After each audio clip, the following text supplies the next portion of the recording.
Four, three, two, one, and we're rolling. Welcome to today's Thursday Sports Report Express.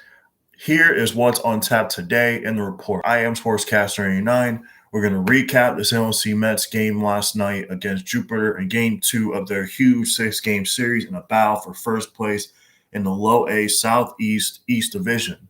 We're going to do scores from around the majors.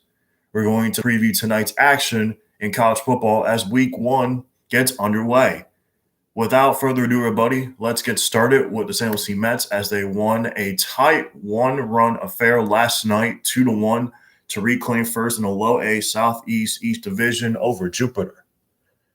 Junior Santos earned the victory, pitching 5 brilliant innings, allowed 1 hit and no walks, walked 1, struck out 2. Omar De Los Santos hit an RBI double to give St. Lucie a 2-run advantage at the time.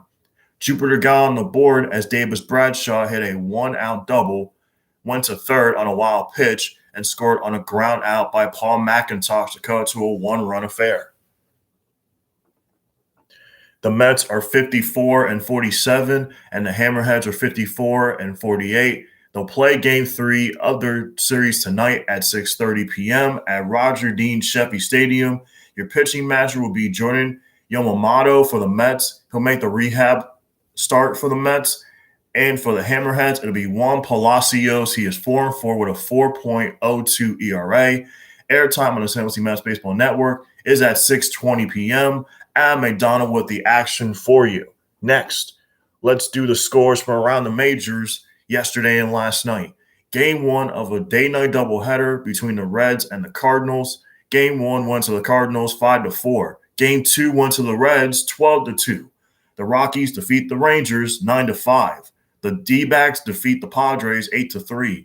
The Mariners shut out the Astros 1-0. The Blue Jays defeat the Orioles 5-4. The Yankees beat the Angels to snap their 4-game losing skid by a final score of 4-1. The Tigers beat the A's by 2 runs, 8-6. The Red Sox beat the Rays by a run last night, 3-2. The Indians beat the Royals by a final score of 5-3. The Cubs shut out the Twins last night, 3-0. The White Sox beat the Pirates by 3 runs, 6-3. The Brewers beat the Giants by 3 runs last night at Oracle Park in San Fran, 5-2. And the Dodgers sweep the Braves in their 3-game series from Chavez Ravine, 4-3. And finally, we look ahead to tonight's college football matchups as week 1 gets underway. And there's a game last night from Jacksonville, South Carolina, as the UAB Blazers shut out the Jacksonville State Gamecocks from Jacksonville, Alabama last night, 31-0. Now, here are your scheduled games for tonight as week 1 gets underway. Temple will take on Rutgers at 6:30 on BTN Network. Boise State will play at UCF at 7 on ESPN. South Florida will play at NC State at Raleigh at 7:30 on ACC Network. Weber State will take on Utah at 7:30 on Pac-12 Network. Bowling Green will take on Tennessee at 8 o'clock on SEC Network. Number 4, Ohio State will take on Minnesota at 8 o'clock on Fox from Minneapolis. Southern Utah will take on Arizona State to wrap up week 1, the Thursday slate in college football. That is a wrap for today's Sports Report Express. I am Sportscaster 89. Have a terrific Thursday, everyone. We will see you tomorrow for the Friday Sports Report Express. Have a tremendous Thursday, everybody. See you tomorrow.